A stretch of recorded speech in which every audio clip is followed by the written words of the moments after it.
আইটিউব India চ্যানেলে স্বাগত। Bankura university third semester history major 4 পেপারের আজকে সাজেশন দিচ্ছি, সাথে স্টাডি মেটেরিয়াল দিচ্ছি, প্রশ্নোত্তর দিয়ে দিচ্ছি। ম্যাক্সিমাম প্রশ্নোত্তর তোমাদের দিয়ে দিচ্ছি, 4-5টা হয়তো দিতে পারলাম না, কারণ এখনও দেখো আমাদের এখানে তো নতুন বই পাওয়া যাচ্ছে না, তাই যখন পাওয়া যাবে তখন আমি আপলোড করে দেওয়ার চেষ্টা করবো। তাছাড়া 4-5টার ব্যাপার এখনও অনেক দিন বাকি, তোমরা কলেজ থেকেও হয়তো পেয়ে যাবে। যাই হোক, যে স্টাডি মেটেরিয়ালগুলো দিচ্ছি সেগুলো ভালো করে পড়া স্টার্ট করে দাও। অনেক বড় সিলেবাস, আর স্টাডি মেটেরিয়াল লিঙ্ক ডেসক্রিপশনে দেওয়া রয়েছে, পিডিএফ পাসওয়ার্ড আমি ভিডিওর মাঝে বলে দেবো। তো প্রথম চ্যাপ্টার থেকে মান 4-এর জন্য পড়বে আদি মধ্যযুগের নগরায়ণ সম্পর্কে আর.এস. শর্মা ও বি.ডি. চট্টোপাধ্যায়ের মধ্যে বিতর্কটি আলোচনা করো,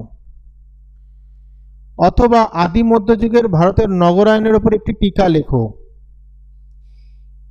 এইবার এখানে রয়েছে বিতর্ক, যেটা রয়েছে সেটার কিন্তু পার্ট কিছুটা এখানে আসবে, তাই এই প্রশ্নটা যদি তুমি ভালোভাবে পড়ে নাও তাহলে এটাও পেরে যাবে। পরের প্রশ্ন, আদি মধ্যযুগে গড়ে ওঠা গিল্ড ব্যবস্থার উপর একটি সংক্ষিপ্ত টিকা লেখো, খুবই গুরুত্বপূর্ণ।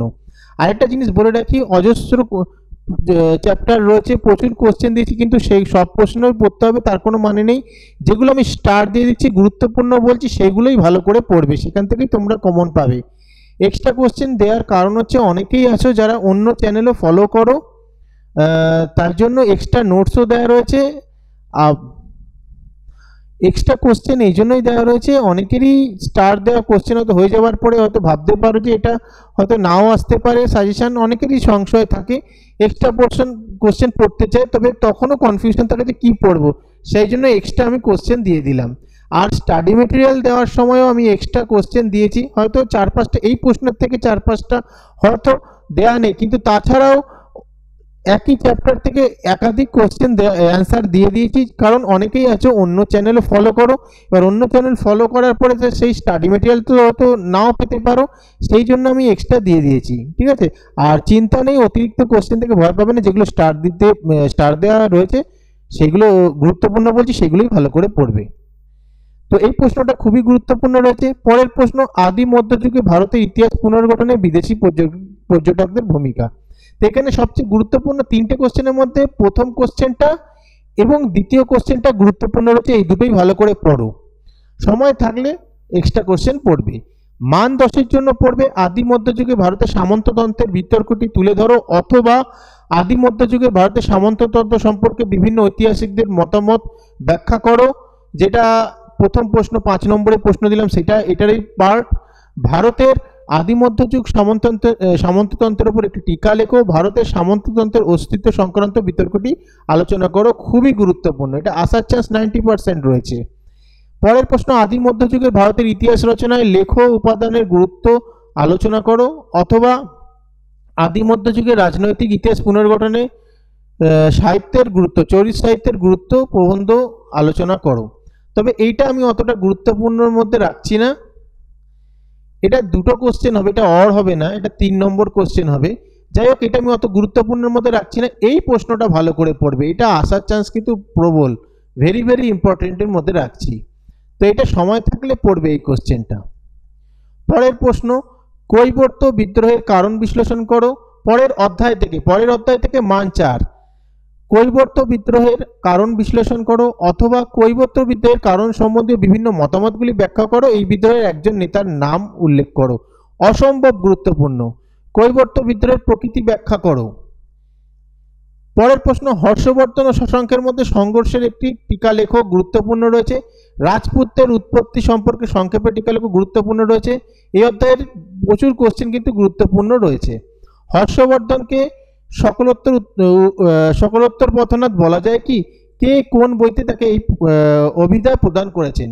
অর্থাৎ এখানে 5টা কোশ্চেনের মধ্যে গুরুত্বপূর্ণ 1-এরটা, 3-এরটা, 4-এরটা। মান 10-এর জন্য পড়বে ত্রিশক্তি সংগ্রাম সম্পর্কে একটি নিবন্ধ লেখো, অথবা ত্রিপাক্ষিক সংগ্রামের কারণগুলি কি ছিল, অথবা খ্রিস্টীয় 8ম-9ম শতকের ত্রিপাক্ষীয় সংগ্রাম সম্পর্কে আলোচনা করো, অথবা ত্রিপাক্ষিক সংগ্রাম কি? এই সংগ্রাম কিভাবে আদি মধ্যযুগে ভারতের রাজনৈতিক অবস্থাকে প্রভাবিত করেছিল? ভেরি ভেরি ইম্পর্টেন্ট, ত্রিপাক্ষিক সংগ্রাম। পরের প্রশ্ন, বাংলায় পালদের সময় সাংস্কৃতিক অগ্রগতি। পরের প্রশ্ন, হর্ষবর্ধনের সাম্রাজ্যের বিস্তৃতি ব্যাখ্যা করো, গুরুত্বপূর্ণ অথবা কৃতিত্ব। খুবই গুরুত্বপূর্ণ, ভেরি ভেরি ইম্পর্টেন্ট। চোলদের স্থানীয় স্বায়ত্ত শাসন অসম্ভব গুরুত্বপূর্ণ, শশাঙ্কের কৃতিত্ব মূল্যায়ন করে, গুরুত্বপূর্ণ রয়েছে। এই প্রথম দুটো অধ্যায় থেকে একটু বেশি কোশ্চেন, তারপর থেকে কিন্তু একেবারেই কম কোশ্চেন হয়ে গেছে, তাই এই অধ্যায়গুলো ভালো করে পড়বে, এখান থেকে কিন্তু কমন পাওয়া যায় প্রবল। তাহলে পরের অধ্যায়ে চলে যাই আমরা। পরের অধ্যায়ের মান 4, আরবদের সিন্ধু অভিযান সাফল্যের কারণ, ভেরি ভেরি ইম্পর্টেন্ট। তরাইনের তৃতীয় যুদ্ধের গুরুত্ব সম্পর্কে লেখো। সুলতান মাহমুদ এবং মোহাম্মদ ঘুরির ভারত আক্রমণের প্রকৃতির পার্থক্য, ভেরি ভেরি ইম্পর্টেন্ট রয়েছে। সুলতান মাহমুদের ভারত অভিযানের প্রকৃতি নির্ণয় করো, গুরুত্বপূর্ণ রয়েছে। তাহলে এই অধ্যায়ের মধ্যে থেকে এই কোশ্চেনটা অতটা গুরুত্বপূর্ণের মধ্যে আমি রাখছি না, কিন্তু বাকি এইটা অতটা গুরুত্বপূর্ণের মধ্যে রাখছি না, কিন্তু বাকি কোশ্চেন কিন্তু তোমাদের পড়তেই হবে। মান 10-এর জন্য এই অধ্যায় পড়বে আরবদের সিন্ধু জয়ের সামাজিক, রাজনৈতিক ও সাংস্কৃতিক গুরুত্ব, অথবা আরবদের সিন্ধু বিজয়ের ফলাফল, অথবা আরবদের সিন্ধু বিজয়ের গুরুত্ব, অথবা সিন্ধু অঞ্চলে আরবদের বিজয়ের প্রভাব আলোচনা করো। ভেরি ভেরি ইম্পর্টেন্ট, এটা আসার চান্স 99%। তো 10-এর থেকে একটাই আমি দিলাম এই অধ্যায় থেকে।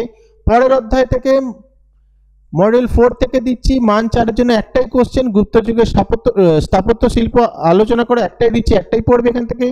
মান 10-এ দিচ্ছি এই অধ্যায় থেকে চোল স্থাপত্য ও ভাস্কর্যের বিকাশ বৈশিষ্ট্য আলোচনা করে, ভেরি ভেরি ইম্পর্টেন্ট। পল্লব স্থাপত্য শিল্পের উপর নিবন্ধ, ভেরি ভেরি ইম্পর্টেন্ট রয়েছে। পরের মডিউল থেকে একটা কোশ্চেনই দিচ্ছি, মহান রাজরাজ চোল ও রাজেন্দ্র চোলের সামুদ্রিক কর্মকাণ্ড, ভেরি ভেরি ইম্পর্টেন্ট, এটা আসার চান্স প্রবল রয়েছে। তো এই দিচ্ছি সাজেশন, এগুলো ভালো করে পড়ো, এখন থেকেই পড়তে থাকো। অসম্ভব বড় সিলেবাস কিন্তু কভার করতে পারবে না যদি তোমরা রেগুলার না পড়ো। কোনো প্রবলেম হলে অবশ্যই জানাবে, আর কোন কোন সাবজেক্ট তোমাদের রয়েছে সেগুলো আমাকে জানাবে। আবার বলছি, যেগুলো ভেরি ভেরি ইম্পর্টেন্ট বললাম সেগুলো আগে পড়বে, যেগুলো স্টার দেওয়া রয়েছে, এবং বলে দিলাম যেগুলো গুরুত্বপূর্ণ সেগুলোর উপরে জোর দাও। আর আরেকটা ব্যাপার, পিডিএফ পাসওয়ার্ড যেটা আমি বলে দিয়েছি, ভিডিওর মাঝেই বলে দিয়েছি, দেখিয়ে দেওয়া হয়েছে পিডিএফ পাসওয়ার্ড কি, সেই পাসওয়ার্ডটা দিয়ে তোমরা এই পিডিএফটা ডাউনলোড করতে পারবে, আর ডাউনলোড লিঙ্ক ডিসক্রিপশনে রয়েছে। ভিডিওটা ভালো লাগলে লাইক কমেন্ট শেয়ার করে দিও, কোনো প্রবলেম হলে অবশ্যই জানাবে। আর বাঁকুড়া ইউনিভার্সিটির হোয়াটসঅ্যাপ গ্রুপ আছে, সেখানে জয়েন করো, তোমাদের কোনো প্রবলেম হলে সেখানে তোমরা জানাতে পারবে।